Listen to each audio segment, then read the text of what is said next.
America से खुश आमदेद। जो मैं समझता हूँ कि जितनी भी जो आज की जितनी भी जंग हैं या जितनी भी जिसको कहते हैं ना, आप जितना अपना जो पूरा अपनी कौम की या पूरी आप सेल्फ की जितनी भी आप प्रेजेंटेशन या जितना भी आप अपना पॉइंट ऑफ व्यू बना सकते हैं, उसका एक ही महवर है, वो है मीडिया। वो प्रिंट हो, इलेक्ट्रॉनिक हो, सोशल हो, कोई भी हो। तो उसमें मैं समझता हूँ मेरे दोस्तों, एज ए मुसलमान मैं आपको बताता हूँ कि हदीस में आता है कि अगर एक बंदा एक झूठ बोलता है तो उसकी जो जिसको कहते हैं कि फरिश्ते 1 मील दूर जो है ना वो भाग जा यानी चले जाते हैं, उसकी इतनी खौफनाक जो उसकी बदबू से। तो अब देखें कि अगर हमारी जितनी मीडिया या उसमें जो सियासतदान या उसमें ये सारी चीज़ें इतनी बड़ी 24 आवर पूरे मुल्क में हर तरफ से झूठ हो, तो बरकत किस तरह आएगी। आप देखें अगर पूरा आज का हमारा सोशल और जितना भी आपका जितना सिस्टम है, टोटल जो है ना, मैं कहता हूँ कि 90 to 95% झूठ पर मबनी है। हमारे मिसाल के चैनल में वही लोग आते हैं जो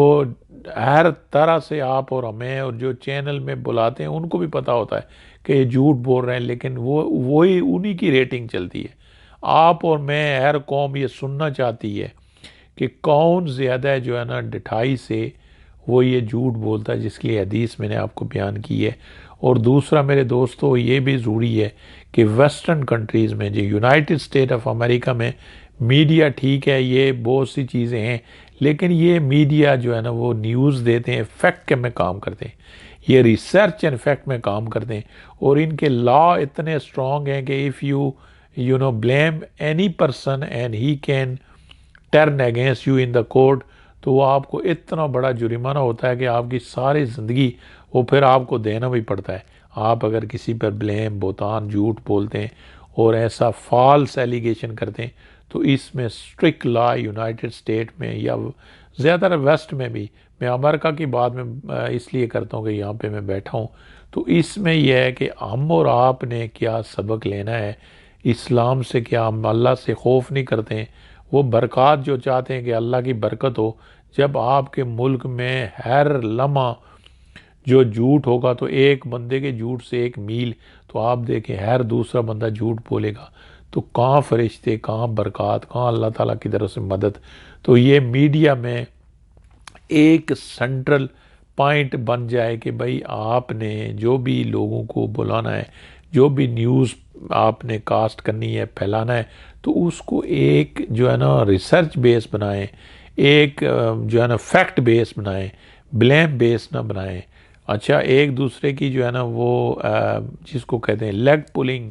नेगेटिव हसद और दुश्मनी, और ये है कि इसका क्या कहता है, माशरे में भी बहुत नेगेटिव असर पड़ता है, स्ट्रेस बढ़ता है, फिर उसमें माशरे में बुराई फैलती है, फिर झूठ को और ऐसी चीज़ों को देखें इस्लाम में, हसद, बदगमानी। अच्छा, उसमें जितने भी ये इतने बड़े बड़े गुनाह हैं कि जिसमें आप हदीस और कुरान मजीद की रोशनी में अगर आप इसकी डिटेल देखें, तो कोई एक काम भी बंदा ना करे, अगर सिर्फ कोई, आप तो दूसरी बात छोड़ें, अगर आप सिर्फ इस्लाम को ही आप एक चीज़ अगर अपनी को दुरुस्त करने के लिए इसको आप एक पर इसको आप SOP बनाएं, नंबर 1। नंबर 2 मेरे दोस्तों ये है कि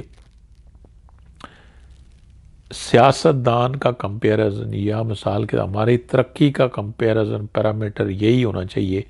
कि अगर बिलफर्ज मैं हूँ और मेरी जो मिसाल के तौर पर टाइम में मैं अगर इक़्तिदार में रहा हूँ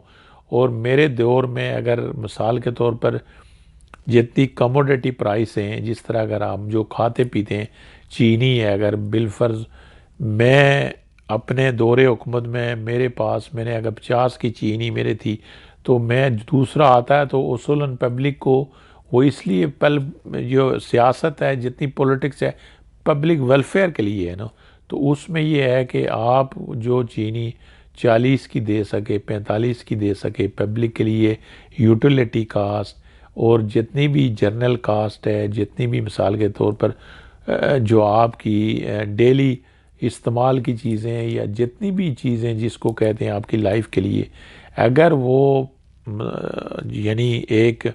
मैं सियासत करता हूँ तो मेरे पास कोई स्ट्रेटेजिक प्लान नहीं है उसको जो है ना डाउन करने का, तो इसका मतलब मेरा कोई राइट नहीं है क्लेम करने का कि मैं सियासत करूं या पब्लिक की, क्योंकि पॉलिटिक और जो पार्लियामेंट्री सिस्टम वही है कि आप पब्लिक के लिए उनकी बेटरमेंट के लिए काम करते हैं, तो ये बेटरमेंट के लिए काम नहीं हुआ ना। तो बेसिकली ये भी जो मीडिया को एक क्राइटेरिया बनाना चाहिए कि आप बेसिक एक क्राइटेरिया बनाएं कि आप डिबेट को आप परफॉर्मेंस बेस के साथ अटैच करें। यानी कोई भी डिबेट करें तो आप उसमें ये लाजमी उनसर रखें कि भाई एक बंदा कहता है कि मैं पब्लिक की खिदमत करूंगा and he don't have any plan, it mean he don't have any right to just represent public. Represent public आप जब भी कर सकते हैं कि जब आपके पास क्लियर एजेंडा हो और दूसरे से बेहतर एजेंडा हो, और फिर जो है ना मीडिया इसी को और इसी बेस पर if somebody you know that he is totally telling, lying, blame, leg pulling, negativity is spreading, तो उसको डिस्करेज करना चाहिए ना। तो उसको अगर आप इनकरेज करेंगे तो आप और हम माशरा तबाह नहीं होगा तो क्या होगा, हमारे जो माशरे में स्ट्रेस नहीं फैलेगा तो क्या होगा, हमारे माशरे जो है ना मिसाल के तो डाउन नहीं होंगे तो क्या होगा। तो ये चीज़ें भी अगर हम और आप जो है ना वो माशरे में ख़त्म करेंगे तो उसमें मीडिया का भी रोल बनता है, उसमें आप और हमारा रोल भी बनता है। जिस तरह मैं कर रहा हूँ कि आप नेकी में और अच्छाई फैलाने में जब ज़्यादा हम आएंगे मैदान में तो ये चीज़ें ऑटोमेटिकली जो है ना एलिमिनेट हो जाएंगी। तो इसलिए आप और मैं रोल प्ले करें, ये झूठ ना फैलाएं इसमें, और गीबत, बोतान, इस्लाम तराशी, असद, और इसमें बहुत सी जो है ना ऐसी वबा फैलती हैं जिससे माशरे भी तबाह होते हैं, आपका दीन भी तबाह होता है और आप भी तबाह होते हैं। आप कामयाबी चाहते हैं तो मेरी वीडियो शेयर करें और मेरे साथ नेकी में शामिल हो जाएं, सब्सक्राइब भी करें, ताकि मैं कहता हूँ कि ज़्यादा से ज़्यादा हम जो है ना अपना इम्पेक्ट माशरे में पैदा कर सकें ताकि हम कामयाब हो सकें। वालेकुम अस्सलाम व रहमतुल्लाह।